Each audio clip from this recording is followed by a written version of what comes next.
Bismillahirrahmanirrahim. Di atas. Wah, ada. Silakan masuk, Pak. Ada ya? Nanti snacknya ya. Udah deh. Biar ada yang kami ngedit. Silakan Ibu Wiwi. Ibu Wiwi masuk, Bu.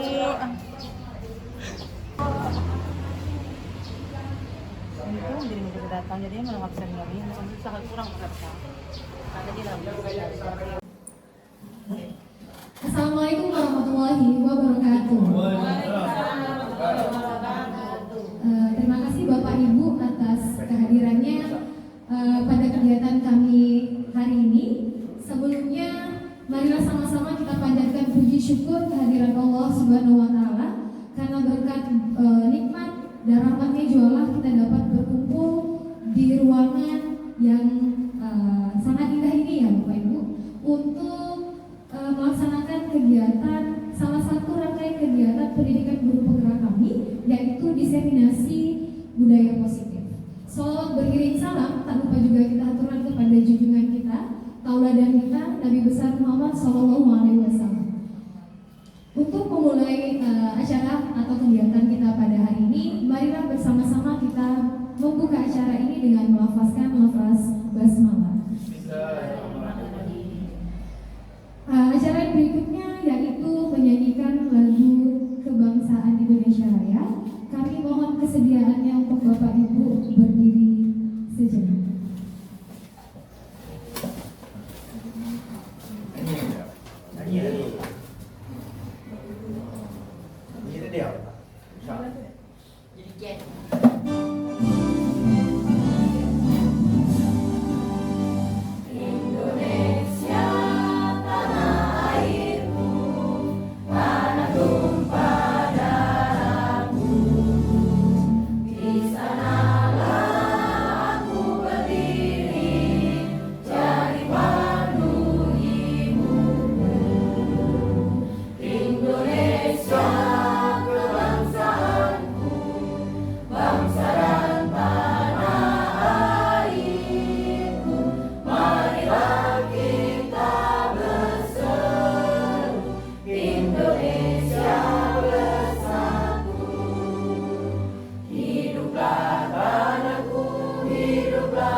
Hadirin dimohon duduk kembali.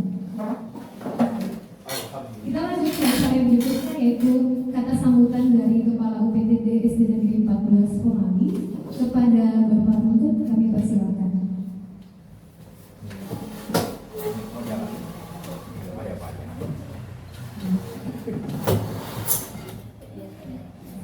Terima kasih. Assalamualaikum warahmatullahi wabarakatuh. Bapak Ibu rekan-rekan guru yang saya hormati, sekaligus saya banggakan, dalam kesempatan hari ini saya sampaikan singkat-singkat saja. Intinya kegiatan siang hari ini adalah kita mengisi kegiatan kepentingan. Inilah gunanya kita menyupport kawan, rekan, ya, relasi yang memang memerlukan waktu, tenaga dan pikiran kita semuanya. Dukungan ini kita berikan kepada Ibu Setvi sama Ibu Sobat tentunya nanti sekaligus. Yang intinya kita semua itu adalah tim membantu kegiatan untuk kegiatan diseminasi budaya positif. di UPTD SD Negeri 14 Pemali. Pengertiannya tentu Bapak Ibu sudah lebih paham ya, karena namanya budaya positif itu kebiasaan ya, membiasakan hal-hal yang baik tentunya dimulai dari bukan hanya dari anak tapi dari kita ya. Dari kita sebagai figur publik ya, sebagai contoh, bukan memberi contoh tapi sebagai contoh, ini loh saya. Jadi anak-anak itu adalah mengikuti jejak kita, tentunya dari pembicaraan, tingkah laku kita, dan semua kebiasaan yang kita lakukan. Boleh saya sampaikan dengan tegas dan jelas bahwa kita boleh kadang-kadang berolok-olok sama kawan, tetapi ingat waktunya. Kalau ada anak-anak, biasakannya jangan sampai ada, karena anak-anak itu biasanya merekam ya, itu secara langsung tidak bisa dihapus dari mereka. Sehingga mari kita sama-sama budayakan untuk membiasakan budaya positif kepada kita semuanya. Tentunya kegiatan ini bukan karena ada Ibu Selfie atau Ibu Soma itu kegiatan CGP, tetapi memang ini seyogianya ya, bahkan sudah dibiasakan namun hanya tidak disebut ya, tidak dibiasakan. Maka kita sudah sebenarnya membiasakan diri. Kalau dulu namanya pembiasaan diri dari kita maupun dari keluarga besar, warga sekolah, artinya dari mulai kepala sekolahnya, guru-gurunya, staf TU, tata usaha, tukang kebersihan, termasuk anak-anak didik kita. Itu mungkin yang bisa sampaikan, tidak usah terlalu panjang lebar karena mengingat waktunya. Jadi mungkin acara ini ada yang lebih berkompeten untuk menyampaikan hal-hal yang penting, dan yang lebih penting, yang terpenting, saya sebagai kepala sekolah menghimbau kepada kita semuanya agar setiap kegiatan yang dilakukan oleh rekan kita adalah tetap kita support dan kita fasilitasi semampu kita. Ini adalah sebagian daripada kontribusi kita terhadap teman kita. Terima kasih. Saya akhiri, wassalamualaikum warahmatullahi wabarakatuh. Saya kembalikan lagi. Terima kasih kepada Bapak Untuk yang selalu mensupport, mendukung kami untuk mengikuti program ini. Baiklah, tanpa berpanjang lebar, kita langsung masuk ke acara ini. Jadi ini adalah program salah satu kegiatan kami berdua. Saya sendiri staff Medisa dan rekan saya Ibu Soma yang akan menyampaikan beberapa materi terkait di modul 1.4. Tapi sebelum itu saya sampaikan dulu kesepakatan forum diskusi kali ini. Yang pertama, berpakaian rapi dan sopan. Kayaknya semuanya sudah berpakaian rapi dan sopan ya. Yang kedua, izin saat hendak keluar kelas. Jadi apabila ibu bapak nanti ada rasa mau pipis, itu silakan angkat tangan dan izin. Dan yang berikutnya adalah menjadi pendengar yang baik. Dan yang terakhir adalah mengikuti kegiatan dengan hati yang senang. Jadi kita harus mengikuti dengan hati yang senang ya. Senang semua nggak bapak ibu di sini? Senang ya. Oke. Jadi ada beberapa pembahasan yang akan disampaikan. Yang pertama itu adalah tentang perubahan paradigma pembelajaran. Yang kedua itu adalah disiplin positif. Yang ketiga adalah motivasi perilaku manusia. Keempat itu keyakinan kelas. Kelima kebutuhan dasar manusia. Keenam posisi kontrol guru. Dan yang terakhir adalah segitiga restitusi. Jadi dari ketujuh ini 4 materi akan disampaikan oleh Bu Soma dan nanti akan dilanjutkan kepada oleh saya. Nah, untuk yang pertama saya persilakan kepada Ibu Soma untuk menyampaikan materinya.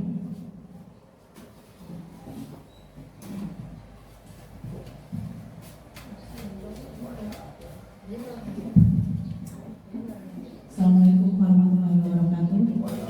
Izin Bapak dan Ibu semuanya untuk kami memaparkan hasil diskusi saya dengan Bu Silvi untuk pemaparan pada budaya positif ini. Silakan Bu. Pertama di sini pendahuluan filosofi Ki Hajar Dewantara tentang menuntun anak sesuai dengan kodrat alam dan kodrat zamannya dengan mengedepankan budaya positif. Menurut Ki Hajar Dewantara, pendidikan merupakan tempat persemaian benih-benih kebudayaan dalam masyarakat. KHD memiliki keyakinan bahwa menciptakan manusia Indonesia yang beradab, maka pendidikan menjadi salah satu kunci utama untuk mencapainya. Pendidikan dapat menjadi ruang berlatih dan tumbuhnya nilai-nilai kemanusiaan yang dapat diteruskan atau diwariskan. Nah, pendahuluan di sini sudah sangat jelas sekali bahwa Ki Hajar Dewantara itu sangat menginginkan bahwa anak-anak kita sudah diberi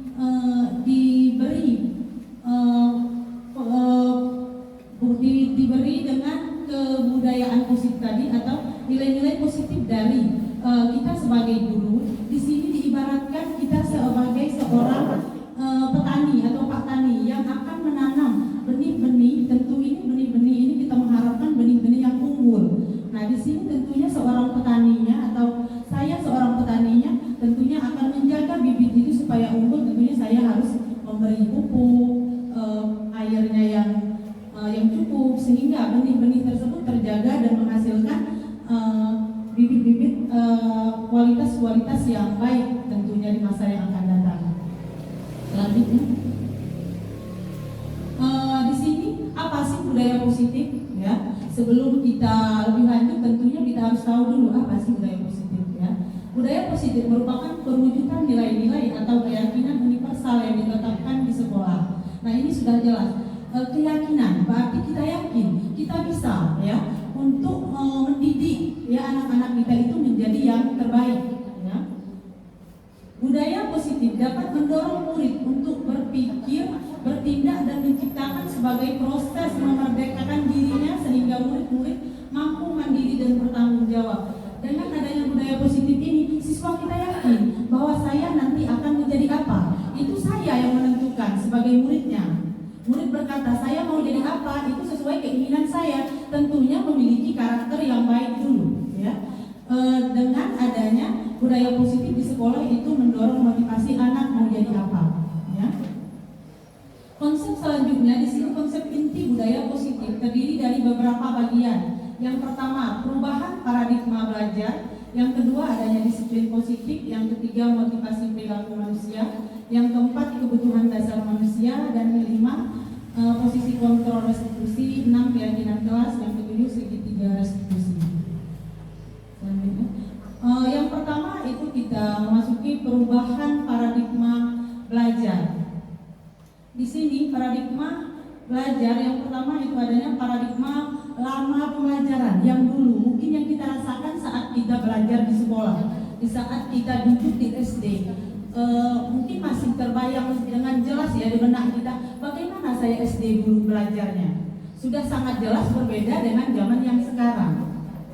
Menurut Jonathan di tahun 2006 halaman 666, pembelajaran yang menguatkan paradigma lama dilaksanakan berdasarkan langkah-langkah sebagai berikut. Orang mentransfer pembelajaran, maksudnya orang di sini gurunya ya, saya ya. Guru mentransfer pembelajaran secara mudah dengan pembelajaran secara mudah dengan pembelajaran konsep abstrak dan konsep yang tidak berhubungan dengan konsep. Yang kedua, pembelajaran merupakan penerimaan pengetahuan. Yang ketiga, pembelajaran itu bersifat behavioristis dan melibatkan pengamatan stimulus dan respon. Yang selanjutnya, pembelajaran dalam keadaan kosong yang siap diisi dengan pengetahuan. Dan yang kelima, keterampilan dan pengetahuan sangat diperoleh dengan terlepas dari konteksnya. Jadi di sini dulunya mengalami kesulitan untuk mentransfer, untuk menyampaikan, mungkin dengan cara-cara yang dulu belum ada teknologi, ya, belum ada yang namanya pembelajaran berpusat kepada anak. Sedangkan sekarang kita dituntut untuk itu, ya, untuk pembelajaran itu berpusat ke anak, bukan hanya gurunya yang ngoceh, ya, sampai capek nih, sampai habis tenggorokan ini suaranya ngoceh untuk anak. Ini anak kok dibawa kemana nih? Kok anaknya diam, bagaimana ada yang tidur di belakang? Karena dengar kita ngoceh. Kalau sekarang enggak, dia yang harus berbuat, dia yang harus praktek, ya, dan lain sebagainya. Selanjutnya Bu, sekarang paradigma baru pembelajaran. Nah, yang paradigma baru pembelajaran yang jelas yang sekarang, ya, yang kita terapkan di sekolah kita sekarang. Karena sekarang memang kita sudah formal semuanya dari kelas 1 sampai kelas 6, ya. Tentu pembelajaran ini yang sudah kita lakukan sekarang. Asumsi-asumsinya yang pertama, orang sulit mentransfer pembelajaran karena memerlukan pembelajaran isi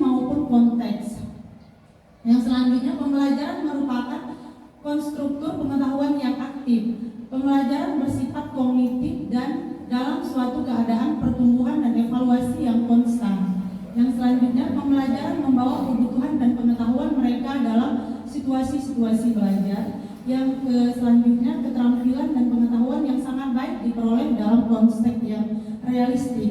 Yang penilaian harus memiliki bentuk yang realistik dan holistik, ya, itu menurut Johnson tahun 2006 halaman 666 itu dikutip, ya. Nah, di sini yang jelas paradigma baru itu sudah tidak awam lagi bagi kita karena memang kita sudah melakukannya sudah beberapa tahap. Yang pertama mungkin dari kelas bawah ke kelas selanjutnya itu. Jadi ini bukan paradigma yang merasa oh saya nggak tahu dengan ini, tidak, ya. Saya tidak buka dengan ini, ya. Karena saya sudah melakukan. Saya yakin saya bisa untuk menjalankannya dengan anak-anak saya tentunya dan dengan teman-teman berkolaborasi, ya.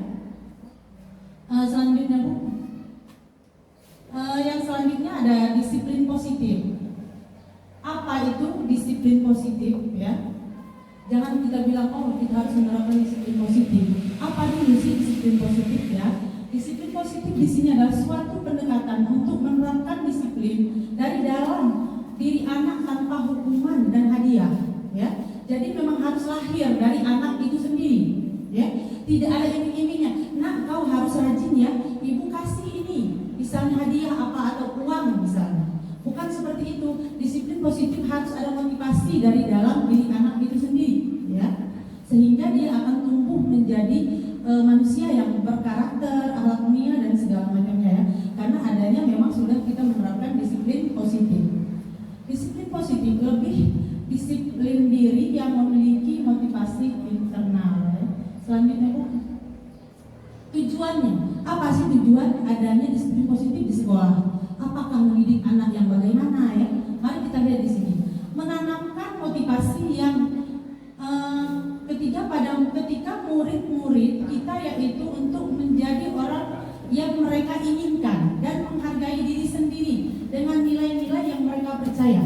Nah, jadi memang dari dalam diri anak itu sendiri, ya, bukan paksaan dari orang lain, sehingga terlahirlah anak-anak yang berakhlak mulia sesuai dengan profil Pancasila, ya.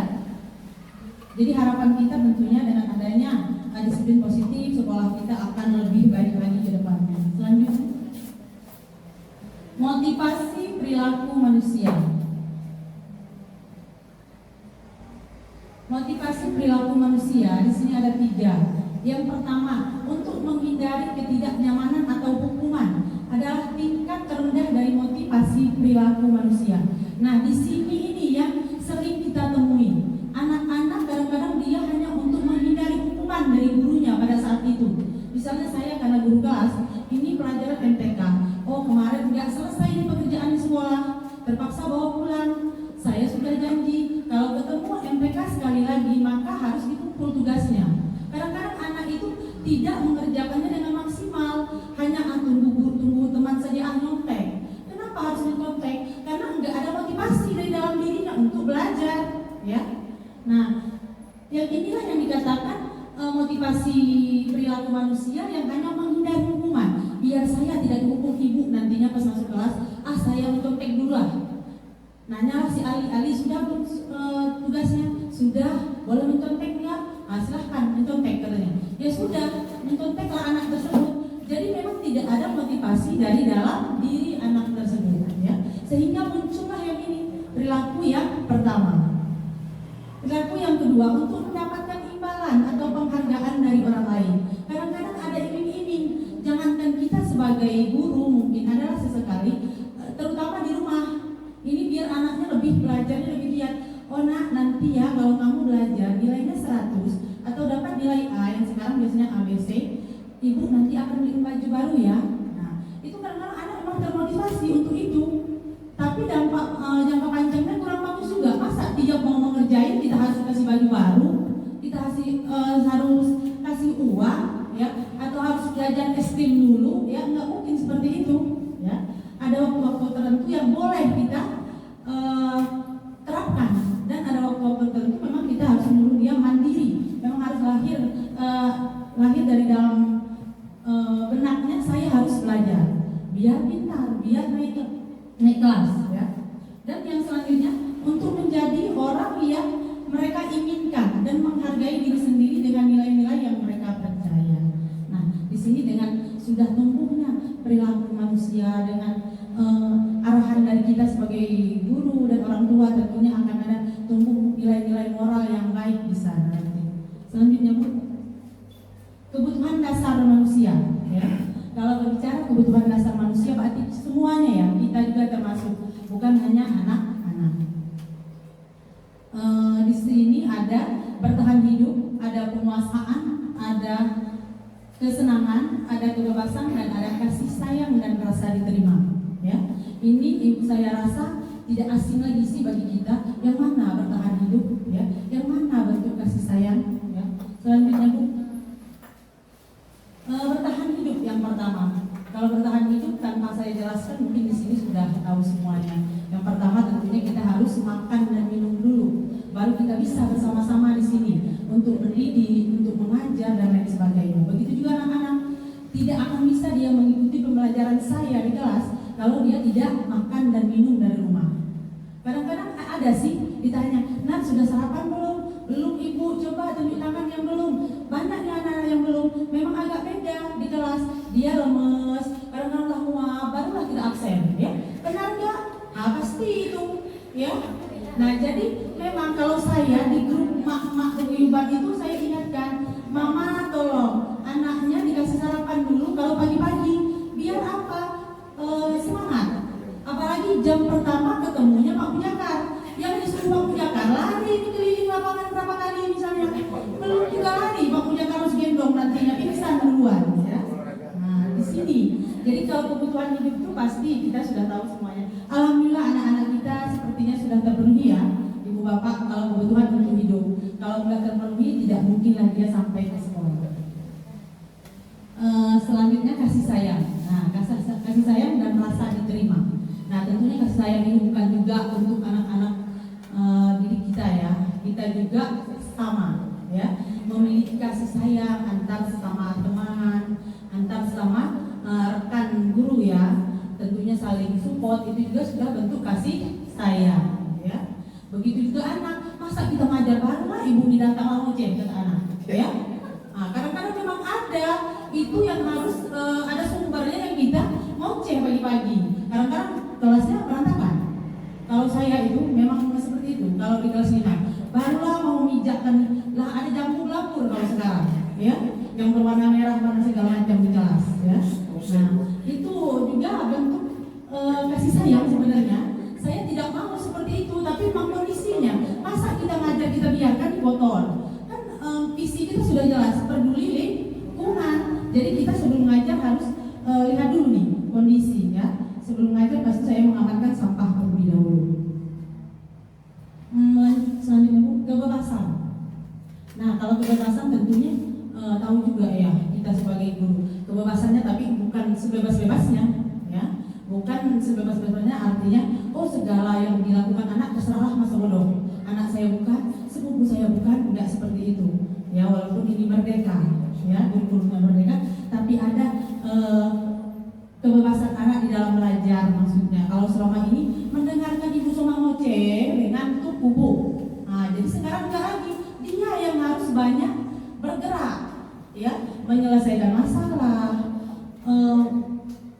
mengoreksi data-data mereka, apa yang harus diselesaikan pada saat jam pelajaran itu. Misalnya kayak IPA, saya harus praktek ini misalnya. Saya harus menemukan di tumbuhan itu ada apa saja sih. Nah, seperti itu. Jadi kebebasannya bukan bebas sebebas-bebasnya. Kalau bebas-bebasnya pasti akan ada dampak negatifnya nanti. Selanjutnya penguasaan. Di sini penguasaan, jadi kebutuhan ini berhubungan dengan kekuatan untuk mencapai sesuatu. Nah, kalau anak itu tadi pengennya juara 1, masa dia tiduran di kelas? Tidak kan? Tentunya dia akan berusaha nih menggali informasi, menggali ilmu dari mana saja, bukan hanya mengharapkan dari gurunya atau dari teman sebayanya. Tentunya dia mencari informasi yang memang relevan dengan apa yang akan menjadi tujuan dia. Bisa ke perpustakaan misalnya, atau bisa guru kelas 6-nya diajak berdiskusi kalau dia kelas 5. Ibu, kira-kira ibu bisa nggak Bu bantu pelajaran ini Bu? Tapi saya merasa sulit untuk mengerjakannya, apakah ibu bisa membantu? Nah itu boleh juga, nggak ada yang salah. Siswa boleh bebas kemana saja dia belajar dan sumbernya dari mana saja. Selanjutnya Bu, kesenangan. Nah kayak sekarang, apakah ditanya apakah ibu bapak senang? Nah senang, nah itu sudah satu bentuk kesenangan yang terpenuhi ke diri kita. Begitu juga anak-anak merasa senang kita ajak belajar, itu sudah terpenuhi satu ya kebutuhan manusia yang utama tadi ya.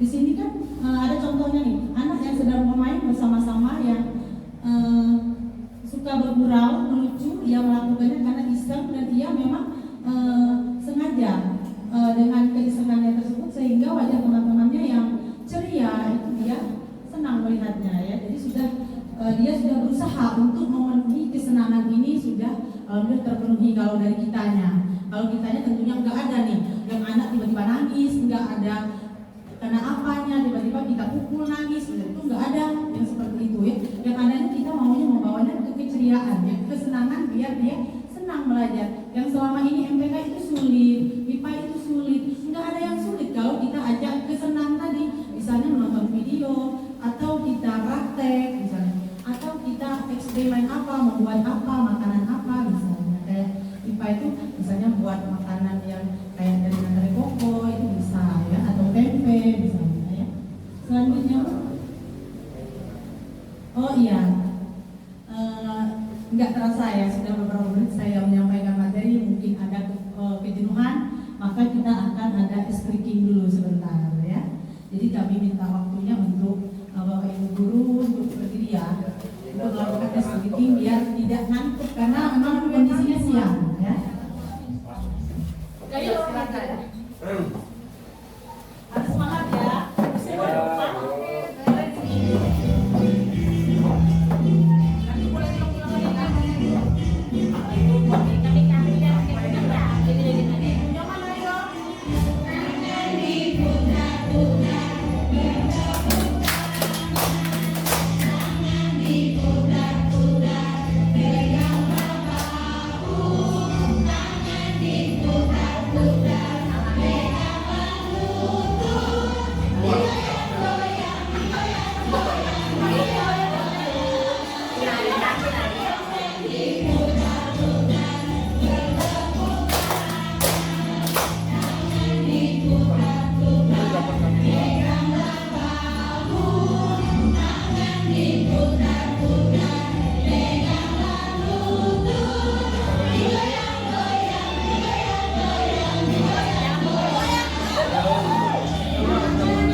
Terima kasih Bu Wawai. Dan selanjutnya silakan. Terima kasih Bapak Ibu. Sudah lebih semangat ya sekarang ya setelah kita nge-band sama-sama. Jadi saya akan melanjutkan dengan materi yang berikutnya. Ada 3 materi yang akan saya sampaikan. Jadi mohon maaf sebelumnya saya berdiri di sini bukan bermaksud untuk menggurui Bapak Ibu semua. Sekedar berbagi tentang pemahaman apa yang sudah kami dapatkan selama mempelajari modul 1.4 ini. Oke, untuk materi yang pertama, keyakinan kelas. Nah, kalau dengar kata keyakinan kelas, mungkin semuanya tidak akan asing lagi. Sudah sering kita lakukan, sudah sering kita terapkan di dalam kelas. Tapi sedikit menambah wawasan baru kita. Dan saya juga setelah mempelajari keyakinan kelas ini jadi lebih, oh ternyata keyakinan kelas tuh bentuknya seperti ini loh. Bagaimana cara membentuk keyakinan kelas tuh ternyata ada step-stepnya, tidak langsung hanya gurunya yang menentukan. Oke nak, nanti kita sama-sama bla bla bla dan seterusnya. Jadi nanti akan ada langkah-langkahnya yang akan kita pelajari bareng-bareng. Jadi sebenarnya apa itu keyakinan kelas? Ada yang ingin memberikan pendapatnya? Apa itu keyakinan kelas menurut Bapak Ibu? Ibu ini sepertinya ingin menyampaikan sesuatu. Keyakinan kelas itu bagaimana kita bersama antara guru dengan siswa kita membentuk atau membuat keinginan-keinginan kita yang harus kita jalani, yang harus kita laksanakan, dan itu kita yakini bahwa apabila kita lakukan itu adalah hal yang baik, dan sebaliknya apabila kita tidak melakukan hal itu, maka itu akan menjadi sesuatu hal yang tidak baik, dan mungkin itu akan menjadi atau memberikan punishment ya itulah ya. Oke, mantap. Jadi apa yang disampaikan oleh Ibu Win itu sangat benar. Jadi keyakinan kelas itu adalah nilai-nilai yang kita yakini bersama, ya Bapak Ibu. Jadi bukan hanya gurunya saja yang meyakini atau hanya siswanya saja yang meyakini. Nah, apa yang sudah disampaikan oleh Ibu Win itu sudah terwakilkan, dan di sini di dalam slide ini sudah tertera kalau keyakinan kelas itu adalah sesuatu yang kita yakini bersama, yang berasal dari penyatuan pikiran untuk menjadi nilai-nilai kebajikan dan diturunkan di dalam kelas. Nah, apa itu nilai-nilai kebajikan? Nilai-nilai kebajikan itu adalah nilai-nilai baik yang kita yakini bersama kalau itu tuh penting bagi kehidupan kita. Contoh yang paling sering kita sebutkan kepada anak-anak itu adalah 6 dimensi profil pelajar Pancasila. Itu merupakan salah satu contoh dari nilai-nilai kebajikan yang kita yakini kalau itu baik untuk kehidupan kita. Benar atau tidak? Apakah kita yakin kalau berakhlak mulia itu baik untuk kehidupan kita? Dimensi yang berikutnya, yakinkah kita gotong royong itu penting bagi kehidupan kita? Nah, itu adalah contoh-contoh nilai kebajikan yang nantinya bisa kita turunkan menjadi keyakinan kelas yang kita sepakati bersama siswa kita dan guru yang ada di kelas tersebut, ataupun guru mampu juga bisa membuat keyakinan kelasnya seperti itu. Nah, setelah mengetahui apa keyakinan kelas, kita juga harus tahu apa sih sebenarnya tujuan keyakinan kelas itu.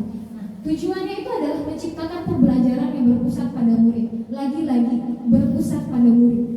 Jadi segala sesuatu yang kita lakukan itu adalah berpusat pada murid, bukan lagi berpusat sama guru, dan menentukan kelas yang diimpikan. Jadi kita sama-sama, kelas kita tuh pengennya seperti apa? Kelas yang menyenangkankah?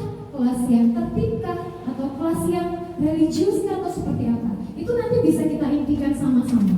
Nah, sehingga ketika kita sudah melakukan pembelajaran tersebut yang berpusat pada murid, murid akan lebih bertanggung jawab akan keputusan yang mereka buat bersama-sama dan menumbuhkan komunikasi yang efektif antara murid dan guru. Jadi kalau sudah ada keyakinan kelas yang sudah kita sepakati bersama-sama ini, maka akan ada interaksi yang efektif antara guru dan muridnya. Seperti itu.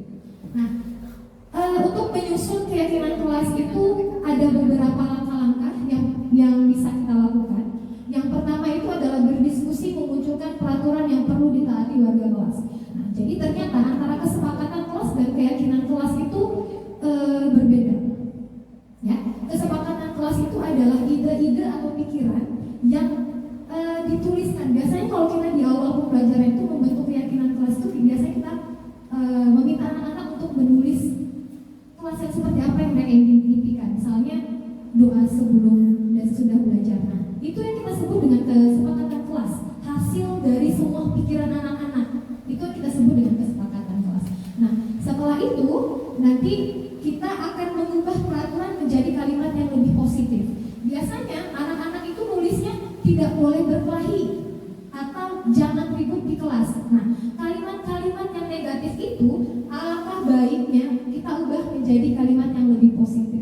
Misalnya nih, kalau misalnya contohnya biasa dibuat sesuatu jangan berkelahi. Kira-kira kalimat positif yang pas untuk menggantikan kalimat itu tuh apa? Ciptakan suasana yang bahasa. Orang bahasa gitu. Sampai mati lah kalau kurang ada. Olahraga? Ya, lebih kali. Mungkin bisa diganti ciptakan suasana yang menyenangkan atau ciptakan suasana yang lebih kekeluargaan. Nah, itu bagus tuh. Kita akan suasana yang lebih romantis. Romantis, luas tuh. Romantis antara guru dan siswa. Iya, iya. Nah, jadi benar apa yang dikatakan Ibu Rika. Jadi jangan berkelahi ya dan contohnya ya. Kita bisa ubah menjadi ciptakan suasana kelas yang menyenangkan atau saling menyayangi. Itu kalimatnya bisa kita kemas dengan yang lebih positif. Dan yang berikutnya adalah menjadikan peraturan menjadi nilai-nilai kebajikan. Ini udah saya singgung di awal. Jadi kita cari peraturan itu kesepakatan atau keyakinan kelas yang berhubungan dengan nilai-nilai kebajikan. Yang seperti jujur, yang tadi berakhlak mulia dan lain sebagainya. Itu nanti kita bisa hubungkan ke situ. Dan kita juga langkah yang keempat itu adalah berdiskusi mengenai gambaran perilaku yang mencerminkan keyakinan kelas. Nah, apa saja yang akan kita lakukan? Misal kayak saling menyayangi antar teman. Apa saja yang akan kita lakukan? Misalnya membantu teman yang lagi kesulitan. Itu adalah gambaran-gambaran tindakan yang menggambarkan perilaku yang mencerminkan poin keyakinan kelas tadi. Yang berikutnya adalah berdiskusi mengenai peran seluruh warga kelas. Jadi kita tuh berdiskusi dulu.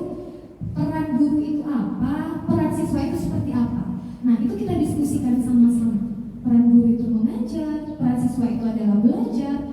Dari situ nanti akan terbentuklah keyakinan kelas, poin-poin yang sudah kita sepakati bersama. Di kesepakatan awal tadi itu ada banyak. Jadi kita tarik benang merahnya. Kira-kira poin apa yang sering muncul? Nah, itu bisa kita buat dengan sebagai keyakinan kelas yang akan kita sepakati bersama. Ketika sudah disepakati bersama, berarti kita itu sudah komitmen dengan apa yang sudah kita yakini. Keyakinan kelas, apakah setelah diyakini, sudah dibuat, sudah diprint dan ditandatangan, apakah hanya sampai situ? Tidak. Ternyata keyakinan kelas itu perlu ditinjau ulang dari waktu ke waktu. Apakah keyakinan kelas yang kita buat itu sudah efektif apa belum? Seperti itu. Bisa lanjut. Nah, mungkin itu untuk materi keyakinan kelas, sedikit menambahkan pemahaman kita bagaimana cara membentuk keyakinan kelas. Dan jujur, saya juga baru tahu ketika mendapat materi ini, ternyata alurnya seperti itu. Ternyata kesepakatan kelas dan keyakinan kelas itu berbeda. Karena selama ini saya pikirnya sama, gitu.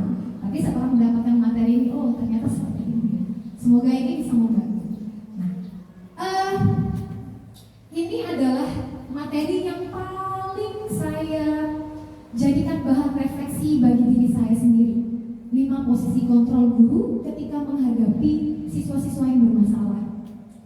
Jadi ada 5 posisi kontrol guru yang biasanya ada di lingkungan sekolah ya. Yang pertama itu adalah penghukum. Yang kedua itu adalah pembuat rasa bersalah. Yang ketiga itu teman. Keempat itu pemantau dan yang terakhir itu adalah manajer. Nah, seperti apa perbedaan antara kelima posisi tersebut? Itu sudah tertera di dalam tabel ini. Ringkasnya seperti ini. Ini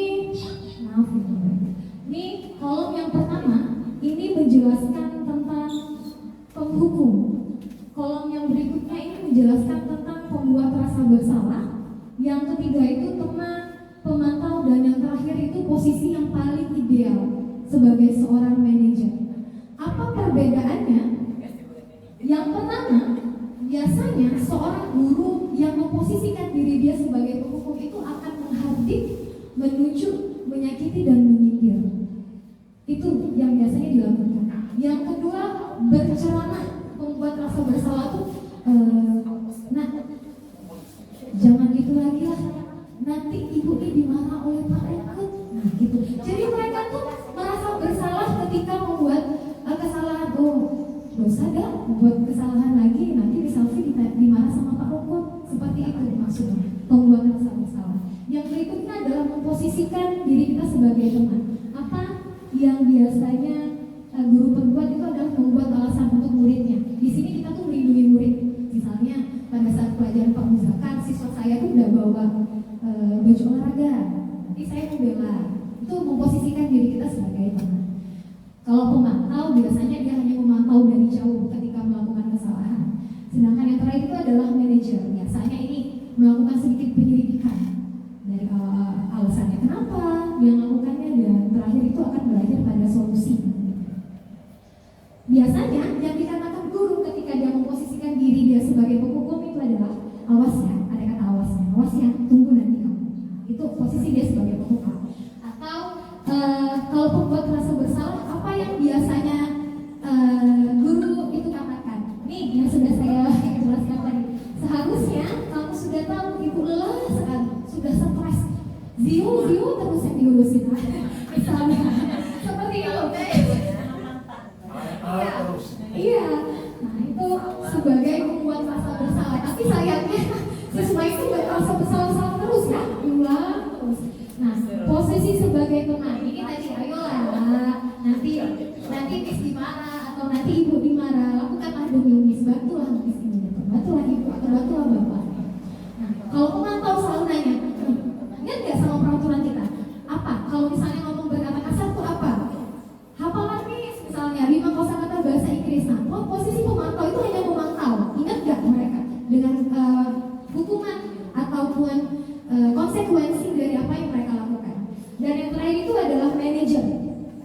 Nanya dulu, tadi buat salah ya? Benar atau tidak? Kalau benar, kenapa melakukan kesalahan itu? Nah, biasanya dia akan secara bertahap, step by step, sampai akhirnya berujung sama solusi tadi. Yumina ya, pelan-pelan. Semuanya dipakai Bu, kalau bahasa. Iya, betul. Oke.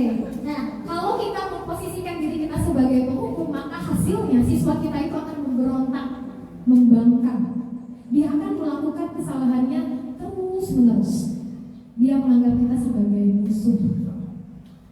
Nah, kalau misalnya membuat rasa bersalah, sebenarnya posisi ini mungkin juga sering saya lakukan. Membuat siswa itu merasa bersalah. Hasilnya ternyata jauh lebih berbahaya dibandingkan kita memposisikan diri kita sebagai penghukum. Kenapa? Karena energi dia itu tidak terkeluar. Diam, menyimpan, memendam. Ternyata apa yang saya lakukan selama ini lebih berbahaya daripada memberikan hukuman fisik seperti itu. Untuk memposisikan diri kita sebagai pembuat rasa bersalah.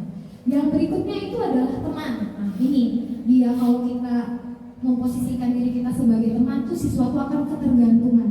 Misal kayak Gina sama Al. Iya, Al tergantung terus ini sama Bu Gina. Kalau nggak ada Bu Gina, dia nggak mau belajar. Kalau nggak ada ibu, misalnya Ibu Win nggak mau belajar. Iya, karena kita memposisikan diri kita sebagai teman. Jadi kalau misalnya nggak ada Pak Rukut, wah gimana nih nggak ada Pak Rukut hari ini, udah bawa kopi untuk upacara, jadi tidak ada sosok yang akan melindungi dia. Gitu. Nah, yang berikutnya adalah pemantau. Biasanya ini hasilnya dia kalau tidak diawasi tidak bekerja, kalau diawasi dia akan melakukan konsekuensinya. Jadi misalnya pelajaran ibunya, misalnya siapa yang tidak mengerjakan tugas, kalau tidak mengerjakan tugas kata ibunya, hafalan surah apa? Silakan dihafalkan. Ketika bunyinya nggak ada di kelas, nggak lanjut lagi hafalan. Jadi dia perlu dipantau terus, diawasi terus. Untuk manajer, nah, kalau kita sudah mendidik segala macam, motivasinya itu adalah motivasi internal.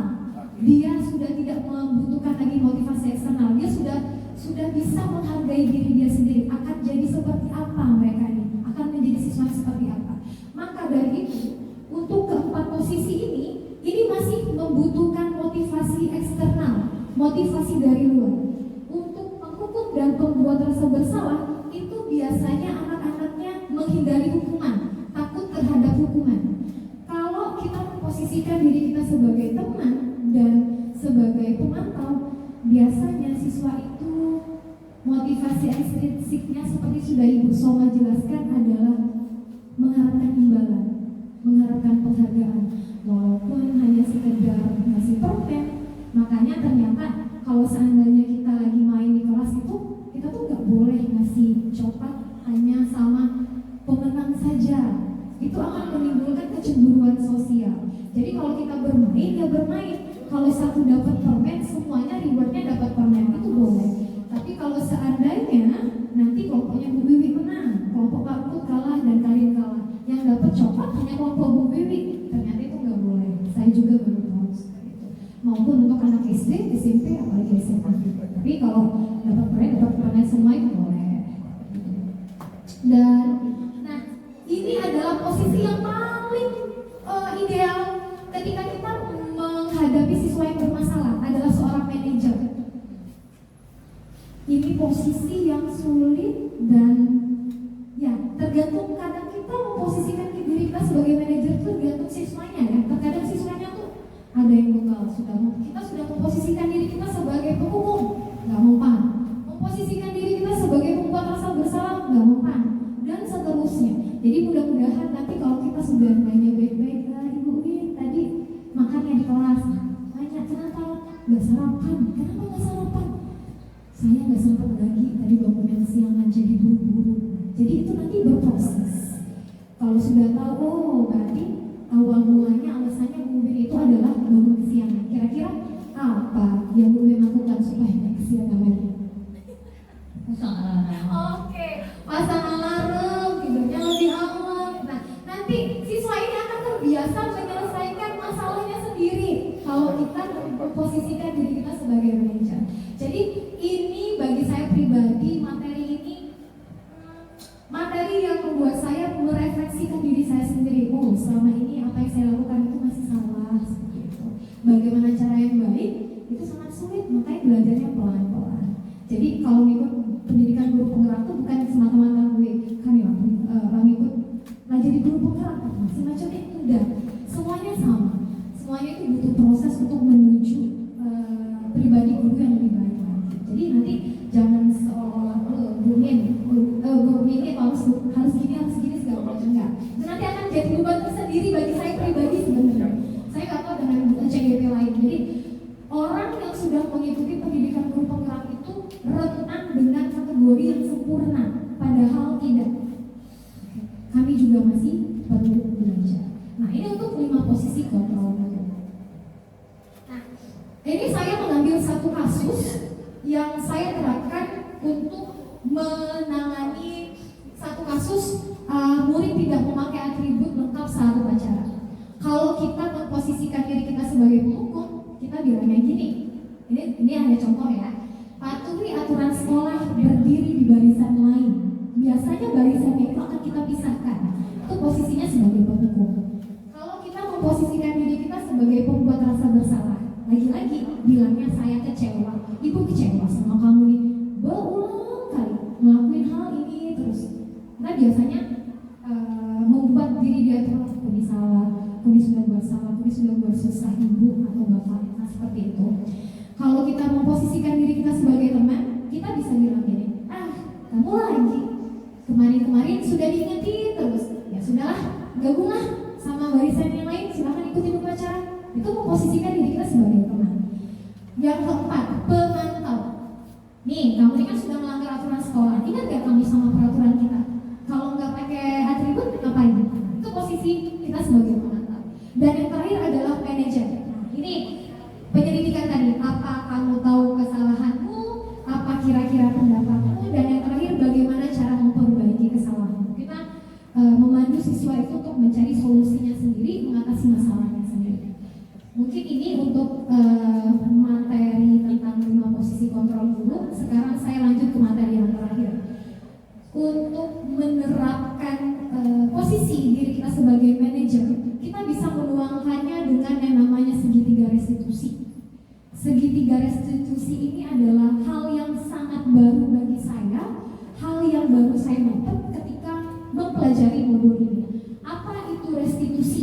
Menurut Gosen tahun 2004, restitusi itu adalah proses menciptakan kondisi murid untuk memperbaiki kesalahan mereka sehingga mereka bisa kembali pada kelompok mereka dengan karakter yang kuat.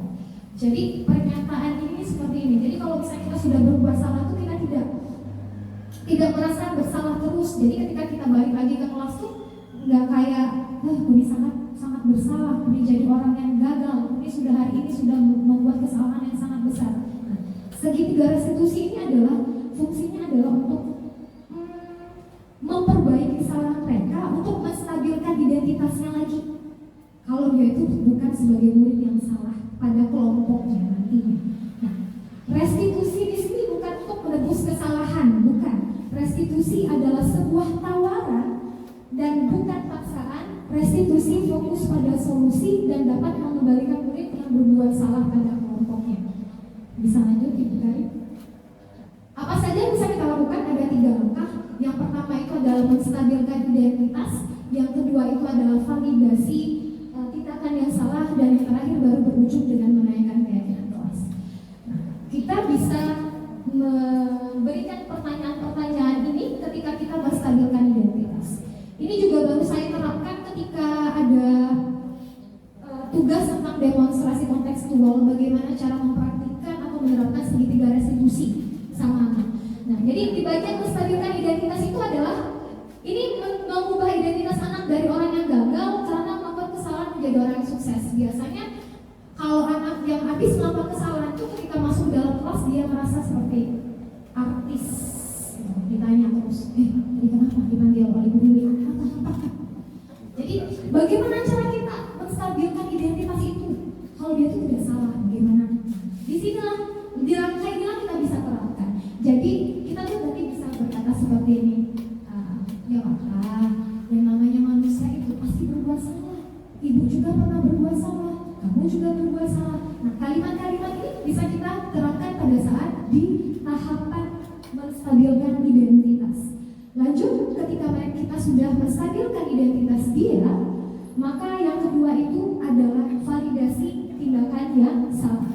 Nah, di sini ini ada keterkaitannya dengan kebutuhan dasar manusia yang sudah dijelaskan oleh Ibu Soma. Di sini kita menggali apa kebutuhan dasar dia. Misal kayak kita yang paling sering itu salah satu siswa kelas 5 itu Zio, selalu mengganggu temannya. Itu bisa kita gali sebenarnya kebutuhan apa, alasan apa dia melakukan itu. Bisa saja dia itu butuh yang namanya rasa kasih sayang dan rasa diterima. Dia melakukan hal itu untuk mencari perhatian dari teman-temannya. Kalau dia mengganggu temannya, maka kawan-kawan yang lain akan memperhatikan dia, guru-gurunya akan memperhatikan dia. Seperti itu. Nah, di sini kita bisa menggali apa kebutuhan dia sebenarnya. Ketika kita sudah tahu kebutuhan dia itu adalah rasa kasih sayang dan rasa diterima, maka kita sebagai guru itu bisa memenuhi kebutuhannya. Kita bisa memberikan dia perhatian. Seperti itu. Apa yang bisa kita katakan di sini adalah kamu pasti punya alasan. Kita tanya alasannya kenapa tadi di sini, apa yang penting bagi kamu. Beberapa kata, ya silakan Pak. Beberapa kata kalimat ini bisa kita lemparkan ke siswa yang sedang bermasalah tersebut. Dan yang terakhir itu adalah keyakinan kelas. Nah, jadi kalau sudah tahu ujung-ujungnya ya, kalau udah berbuat salah ya keyakinan kelas. Jadi kalau misalnya dia sudah tahu komitmen apa, konsekuensinya apa, jadi dia akan melakukannya nanti. Misalnya tadi ditanya, kamu kalau misalnya tadi pas contoh kasusnya adalah tidak lengkap atribut sekolah, atribut baju tidak lengkap kan? Kira-kira supaya tidak terjadi lagi apa yang akan kamu lakukan? Di sini kita akan menanyakan di situ sama siswa tersebut. Kira-kira kalau kamu melakukan hal ini, nilai kebajikan apa yang sudah kita yakini? Misalnya tentang kedisiplinan, oh yakin. Kalau kamu yakin, kira-kira supaya kamu itu menjadi siswa yang lebih disiplin lagi, kamu harus ngapain? Malamnya nih disiapin dulu atributnya, dimasukin dulu di dalam kelas, di dalam kelas gitu maksudnya. Nah, di situ kita bisa menggali siswa kita, bisa mempersiapkan siswa kita untuk mengatasi masalahnya sendiri. Nah, ini tentang segitiga restitusi yang saya pahami, dan mohon maaf kalau dalam penyampaian tadi ataupun dalam diskusi kita, presentasi saya tadi ada tindakan ataupun kata-kata yang menyinggung hati Bapak Ibu semua. Nah, saya akhiri dengan wassalamualaikum warahmatullahi wabarakatuh. Oke, kita lanjut sama sesi yang berikutnya ya Bapak Ibu. Kita lanjut dengan sesi diskusi. Bagi Bapak Ibu yang ingin bertanya ataupun sekedar sharing, dipersilahkan. Ya, silakan Bapak Ibu. Ada yang mau bertanya, silakan angkat tangannya. Nanti di sini kita berbagi, ya, kita saling menggurui.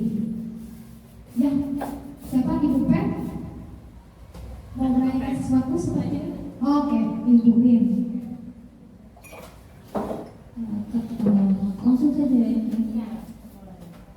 Jadi berhubung saya juga baru dan masih beradaptasi di sini, secara umum, secara garis besar aja sih, budaya-budaya positif yang merupakan mungkin ini, oh ternyata ini loh budaya positif yang ada di sini gitu. Mungkin ada perbedaannya dengan sekolah-sekolah yang lain yang sudah diterapkan di sekolah ini.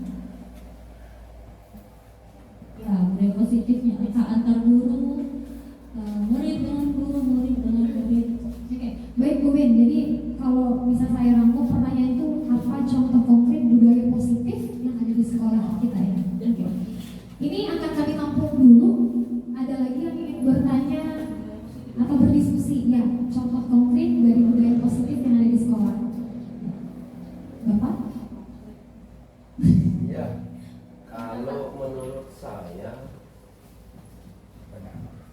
baik, akan saya coba pertanyaan budaya, contoh konkret ya, budaya positif. Kalau saya sih melihat begini, begitu anak-anak pagi-pagi datang, di saat saya pagi, terlepas itu saya memakai baju dinas atau tidak, mereka tetap saja menganggap kita adalah guru mereka dan mereka bersalam dengan kita. Itu termasuk kalau saya melihat itu contoh konkret budaya yang positif. Artinya perlu diteruskan, jangan sampai ada kata oh ini salah ya.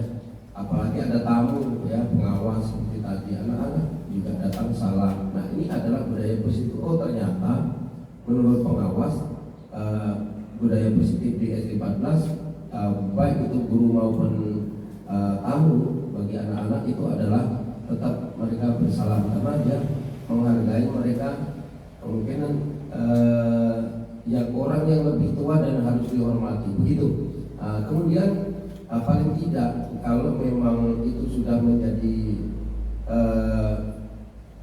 dijadikan contoh ya di kelas, berdoa sebelum makan misalnya, atau berdoa sebelum belajar, dan sebaliknya lagi berdoa sebelum pulang. Ini adalah salah satu contoh budaya positif, dan termasuk kata Ibu Soma tadi penjelasan kalau kita adalah visi misinya itu adalah peduli dengan lingkungan yang kita inginkan, itu termasuk budaya positif juga. Artinya kalau semua warga sekolah peduli dengan lingkungan, bukan hanya di kelas saja tetapi di luar kelas, di lingkungan seluruh sarana dan prasarana kita yang merasa terlihat agak kotor, agak membuat mata kita tidak enak, itu bisa lihat sampah diambil dimasukkan dalam tempat sampah. Itu salah satu, paling tidak kita kalau tidak mau megang, kalau ini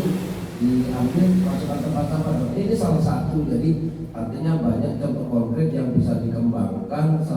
Salah satunya beberapa hal yang sudah saya sampaikan tadi.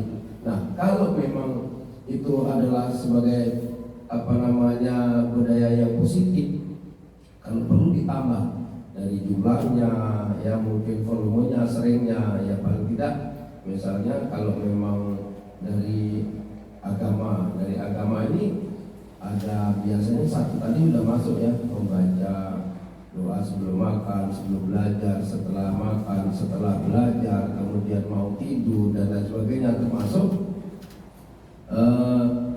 sholat berjamaah ya, itu salah satunya ya yang saya lihat, dan ini adalah termasuk di antara sekian banyak budaya buruk. Itu mungkin yang perlu saya tambahin. Kalau memang nanti ada yang kurang ya silakan ditambah, dan itu sah-sah saja menurut saya, selagi masih dalam konteks yang baik ya silakan, tidak ada yang menghalangi ya.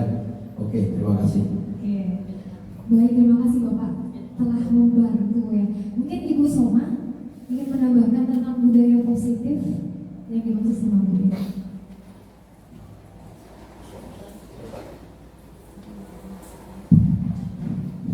Terima kasih kepada Bapak Kepala Sekolah telah menambahkan, memberi masukan kepada kami hasil diskusi tadi. Di sini sudah lumayan banyak ya yang contoh konkretnya, dan mungkin saya menambahkan sedikit. Di sini kita sudah menjalankan program 5S, bisa juga ya. Itu juga termasuk budaya positif ya. Senyum, sapa, saling, santun dan sebagainya ya. Itu juga sudah termasuk budaya positif salah satunya ya. Ya. Oh, di sini semangatnya berarti ya, ya. Saya 5S dari kegiatan 5S tahun ya, biasanya. Ada lagi dari masukan dari teman-teman yang lain? Dari kalau keagamaan tadi sudah disebut Bapak ya, sholat zuhur. Mungkin kedepannya Ibu Nia punya program duha bersama nantinya ya. Atau dari kelas lain juga, misalnya dari kelas bawah, misalnya nih kalau kelas bawah nih kan anak-anak kecil Pak. Kalau mengikuti anak-anak besar mungkin budaya-budaya positifnya agak sulit. Misalnya kayak sholat itu kan kita belum membiasakan ke yang kecil ya. Kelas 1, kelas 2 belum. Mungkin kita akan menjalankan apa ke depannya, misalnya dia menulis atau membuat poster yang berhubungan dengan keagamaan kita ya, keagamaan masing-masing. Misalnya Allahu Akbar atau Bismillah atau infak juga ya, kalau di hari Jumat sehat dan infak ya. Nah itu juga sudah budaya positif ya. Ada lagi dari ibu bapak yang lain? Siapa tahu masih ada. Ini boleh untuk kedepannya, bukan hanya yang saat sekarang juga yang kita laksanakan. Cita-cita ke visi tadi kembalinya. Oh boleh saya nanti kedepannya mau apa? Boleh. Ya dari guru mapal juga, misalnya kayak dari Pak Mujakar ada masukan boleh, misalnya ada apa untuk kedepannya boleh itu ya. Tapi kalau yang contoh-contoh konkret yang terjadi sekarang sudah sangat luar biasa yang disampaikan oleh Bapak Kepala Sekolah. Kami cuma menambahkan sedikit ya, karena di sini kami juga masih perlu banyak belajar dari rekan-rekan semuanya.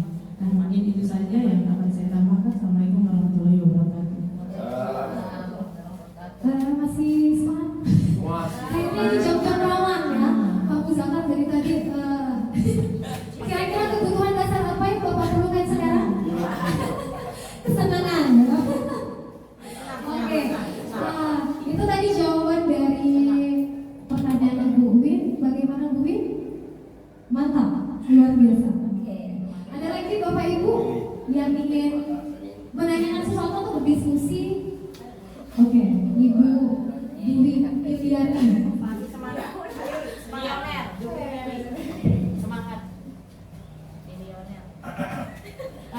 Terima kasih untuk kesempatannya untuk Ibu Selvi dan Ibu Soma.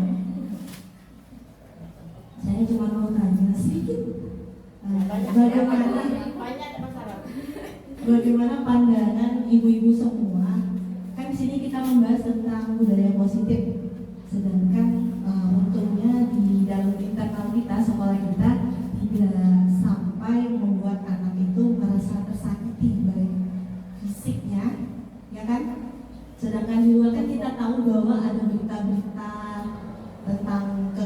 fisik pada anak, perbuatan yang tidak baik ditujukan oleh seorang guru pendidik kepada anaknya.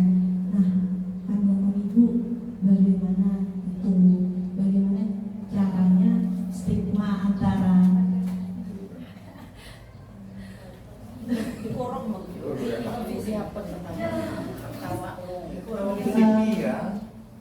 jadi bagaimana pandangan ibu-ibu mengenai berita tersebut dan bagaimana cara kita merubah stigma masyarakat bahwa guru itu memberikan kasih sayang sebenarnya bukan kekerasan. Udah, terima kasih. Boleh Ibu Bapak yang mau menanggapi dari pertanyaan Ibu Wiwi? Siapa tahu ada yang mau apa? Iya. Saya akan sedikit menanggapinya. Baik, terima kasih kepada Ibu Silvi dan Ibu Soma. Mohon dimaafkan apabila kurang pas, dan kepada Ibu Wiwi saya ucapkan terima kasih. Satu pertanyaan yang bagus dan membutuhkan jawaban yang agak lumayan banyak, ya. Itu indikasinya sudah mencakup stop kekerasan, ya. Artinya tidak ada semacam bully, ya. Artinya kekerasan itu ada dua macam, ya Bu, ya. Kekerasan secara psikis, ya, kejiwaan, kemudian artinya jasmani, ya.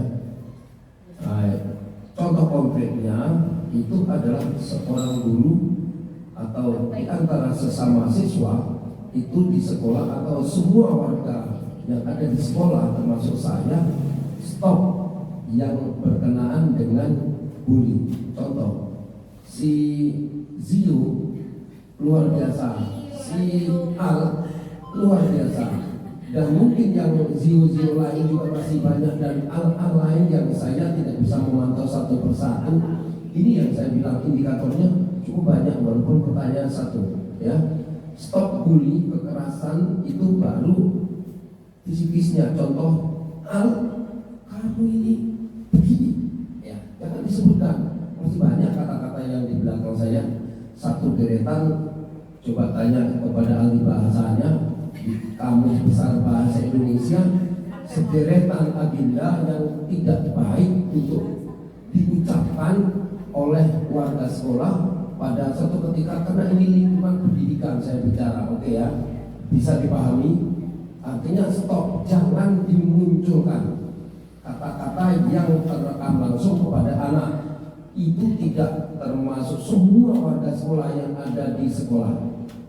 Itu satu kata psikis yang tidak boleh benturan secara kejiwaan kepada anak siapapun itu, termasuk saya. Yang kedua, benturan fisik. Nah, di antara siswa petinju itu stop juga. Apalagi ini adalah guru dengan siswa, awas. Dengan menggunakan kata awas tadi saya itu sudah menjelaskan. Coba diredaksikan, ya, membuat atau menciptakan, ya, suasana yang akrab, ya. Karena sekolah ini adalah berpusat kepada siswa atau berdiferensiasi dan menyenangkan, ya. Sekolah adalah rumah kedua. Jadi benturan psikis dan fisik tidak boleh terjadi di sekolah oleh semua warga. Oke, bisa dipahami, ya. Nah, itu baru yang berbentuk kekerasan, artinya anak-anak. Nah, yang kedua, kita ada komunikasi antara komite paguyuban dengan sekolah, baik melalui kepala sekolah maupun guru. Itu adalah satu pintu. Pengertiannya begini, redaksinya itu adalah yang manis, yang cantik, sehingga membuat orang tua itu senang dilayani. Maka saya bilang pelayanan sekolah kita harus prima. Kenapa? Begitu di WA oleh orang tua siswa, segera tanggapi, ya. Jadi jangan punya buruk sangka bahwa orang tua kok duit. Jangan. Kita melayani, kita tanggapi, nanti kita berikan. Ada komen netizen yang lain, maka itu sebagai pembelajaran kita untuk menyelesaikan satu masalah dengan solusi yang terbaik. Itu satu kata ya, jangan sampai nanti kita tidak melayani. Ada berapa 5S apa 6S itu termasuk semuanya kan perlu ditambah 10S ya, yang sangat-sangat menyenangkan ya. Jadi harus tetap itu. Nah, berikutnya yang tidak kalah pentingnya selain benturan fisik dan psikis, kemudian memberikan sosialisasi kepada komite, kepada anggota paguyuban agar mengerti maksud sekolah itu seperti apa. Ini loh, visi misinya dijelaskan, keinginan kita, cita-cita sekolah ini seperti ini, dan bangun komunikasi yang baik antara orang tua siswa dengan kita. Saya yakin dan percaya bahwa sekolah ini adalah banyak perubahannya, bukan misalnya karena YouTube SD 14 itu hebat oleh karena penyanyi dangdutnya misalnya, tetapi oleh karena pelayanan yang baik dan terbukti dengan outputnya, dengan nilai asesmen yang naik, dengan outputnya yang ke sekolah di atas tidak ada komplain. Walaupun di SMP saya dengar ada satu yang komplain ya, tapi itu adalah bukan kesalahan kita. Kata ibu pengawas tadi adalah itu produk undang-undang yang mengatakan bahwa itu adalah harus naik dan naik terus. Bagaimanapun hanya indikator yang diturunkan tetap mereka naik. Itu dorong naik. Ya kalau tidak naik kita salah lagi. Undang-undang wajar itu adalah kena juga kita. Artinya Bapak dan Ibu guru tidak tahu peraturan yang berlaku saat ini. Itu saja mungkin tambahan dari saya. Barangkali mungkin agak sedikit keras, tapi sebagai perhatian kita semua agar kita semua harus bersatu melayani orang tua, kebutuhan masyarakat yang terbaik. Jadikanlah kita sebagai kepala humas yang baik ya, dan menyenangkan bagi orang tua. Buktinya saya bicara tadi kepada penjual es yang saya larang, mereka gak marah.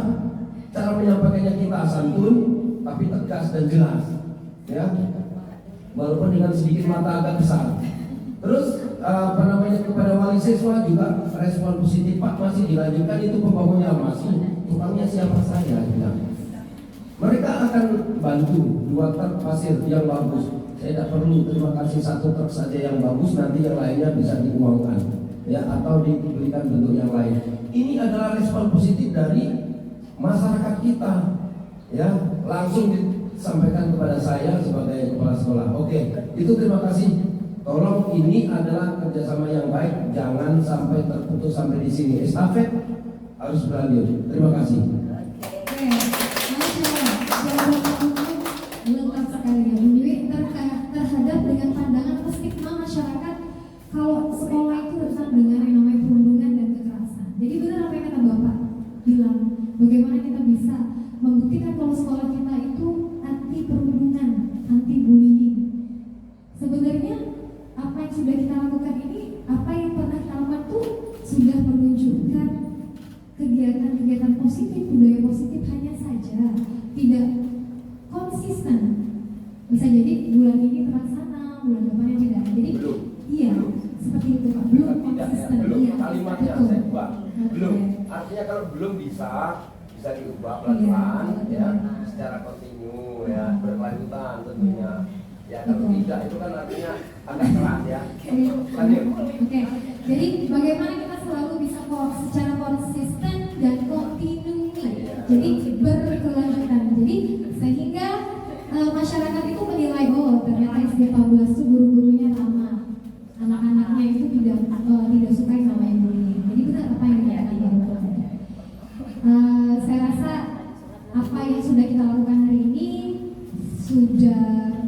kami sudah sangat berterima kasih atas waktu dukungannya kepada kami berdua. Ibu Soma, ada yang ingin ditambahkan? Mungkin sudah sama disampaikan oleh Usil ya. Kami banyak mengucapkan terima kasih atas waktu yang Bapak Ibu berikan kepada kami 1 jam untuk mengikuti diskusi kami ya. Mungkin untuk sesi ini sudah. Terima kasih banyak Bapak Ibu ya, sekali lagi atas hadirannya. Meluangkan waktu sudah 1 jam duduk ya, mungkin ada rasa jenuh, ada capek, kami banyak mengucapkan terima